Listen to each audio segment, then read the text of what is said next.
How that right arm folds in the backswing can cause a multitude of issues with your ball striking. This is something that you should be very aware of.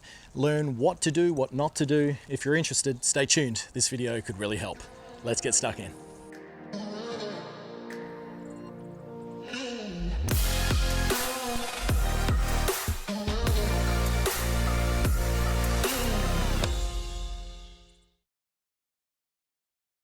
Thanks for tuning in, guys. Kerrod here on the range today at Joondalup Resort. And in today's lesson, we're going to be talking all about that right arm for the right-hander, the left arm if you're a left-hander, but how this moves throughout the entirety of the backswing, the biggest differences that we see between the professional and the recreational golfer.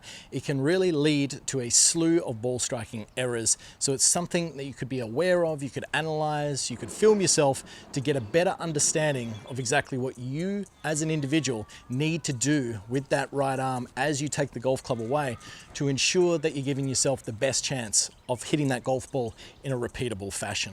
But before we get into it, if you haven't already, please go down below, click subscribe, click that bell so you get notified of every single video that I release. And on top of that, if you're looking for something a little bit more personalized, head on over to kggolf.com. I can do online swing analysis. I've got a premium video library, everything under the sun there to help you improve your game. But into today's lesson, once again, how that right arm, the trail arm, moves in the backswing. The first thing that we're going to look at is how the recreational golfer would tend to move it away. So the recreational golfer, being the amateur, as they take the golf club away, what do we see some issues them do? Well, the first one is going to be keeping this locked out for too long. Very often when we see players do this, let's say they get it too stiff, too rigid, the elbow points out towards the camera there, they'll get to a stage about here where they feel like they're creating this nice wide one-piece structure, but their arms have separated off their body. From there, the hand path will tend to lift, the arms may collapse, and then from there, the body is out of sequence. What else do we see? Well, as soon as we set up to the golf ball, many recreational golfers, as they take the golf club away, from this stiff position here, they would tend to pull this thing straight in. So straight behind the body, once again, causing issues. Now, as that golf swing then progresses to the top of the swing, more than anything, what we tend to see with the recreational golfer is the golf club and the arm move too far behind the body. This right arm tends to bend too much, or the angle established between the upper arm here and this part right here, well, that gets too acute. Bend so much that as we try and get this golf club coming back to the ball, effectively it's just very challenging to create any consistency. Well, what do we see with the professional, and why do they do something a little bit different, which leads to a lot more consistency? Well, the professional at address, as they set up, they would tend to have a little bit more flex than what we see with the amateur golfer. The amateur golfer tends to be a bit stiffer with that right arm, tends to roll a little bit on the inside, once again causing some issues through there. The professional, well, they would tend to have what's called a little bit more external rotation of that upper arm. They would get their elbow crease facing out towards the camera there, their palm turned down. That would add a few degrees of flex here.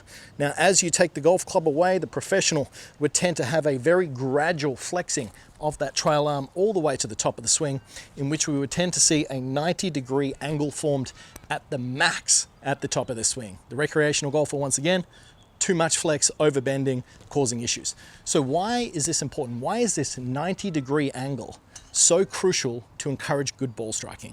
Well, very simply put, once I set up to this golf ball here, if my arms are long at address, let's say my left and my right arm are long at address, and every professional golfer at the moment of impact would tend to, in the most simplistic fashion, get their arms long at the moment of impact.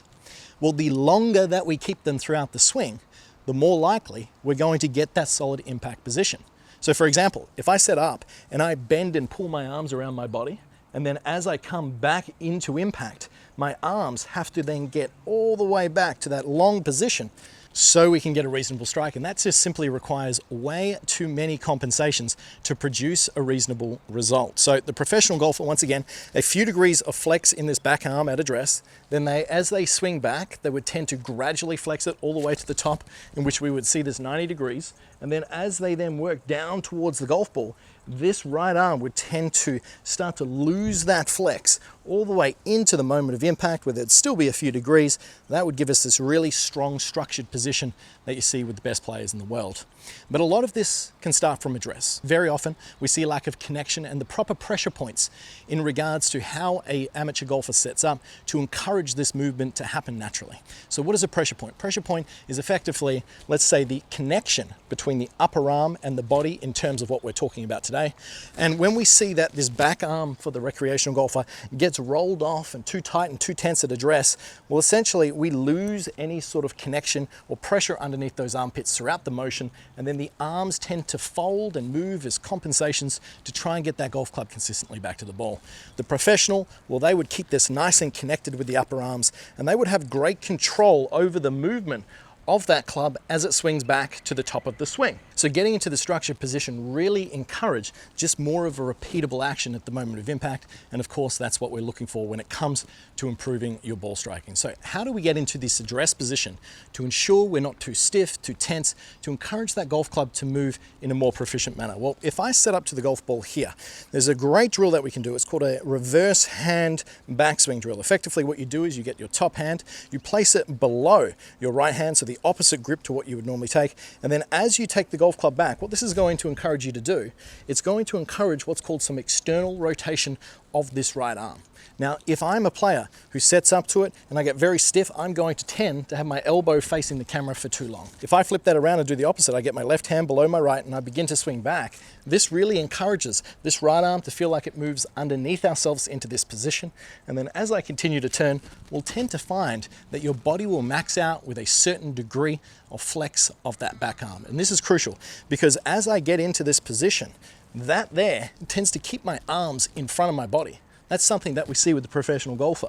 The recreational golfer tends to get that elbow moving too far behind. We can see we start to separate the elbows, and the grip therefore loses that quality and secure contact on the club that we certainly want to ensure that we have throughout the entirety of the motion.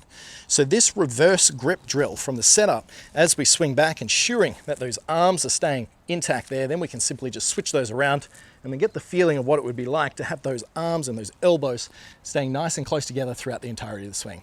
So as we then swing back, how do we ensure that we're not over flexing it? Even if we do this reverse grip drill from the setup, a few degrees of flex at address, getting it bending nicely to this point, how do we ensure then it doesn't bend too much? Well, effectively, you can just build some awareness. So if I know that my right arm here has a few degrees of bend, if this is 0, has a few degrees of bend, as I swing back, I'm just staying nice and controlled, very intentional about that movement. I can stop and I can look at this swing. Now, if you've never done this, it is going to feel like an incredibly short, compact swing. Very different from trying to get that golf swing moving all the way back. Now, a big challenge for a lot of players is they associate swing length with how far that golf club travels.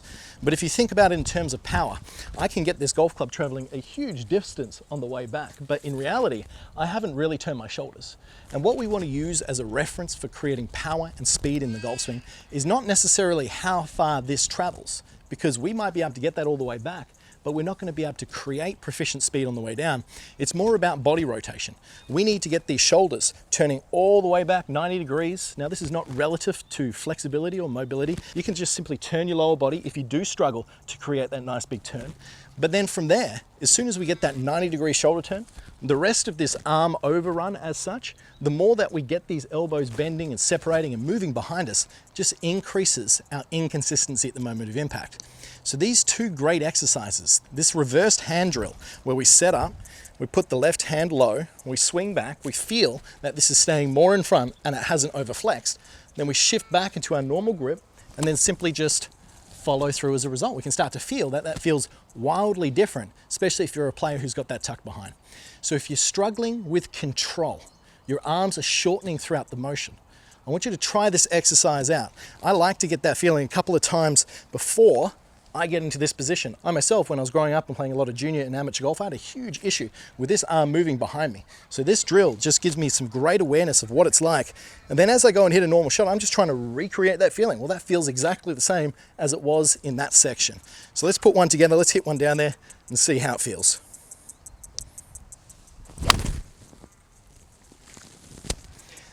So throughout that swing, I felt like that elbow stayed more in front of my body. It started off with a few degrees of flex and then gradually just bent up until that 90 degrees. Then from there, as the golf club was coming underneath me, allowed me to get those arms structured, get that handle leaning forward of the head, and create that quality compressed strike I was looking for. So if you're struggling with your swing, I want you to try these 2 drills out. Type down below, give me some comments and feedback on what it felt like for you as an individual to go through this process. I'm sure it will help a lot if this is something that indeed does plague your short game, and I hope you enjoyed today's video. But until next time, I'm Kerrod. Thanks for watching.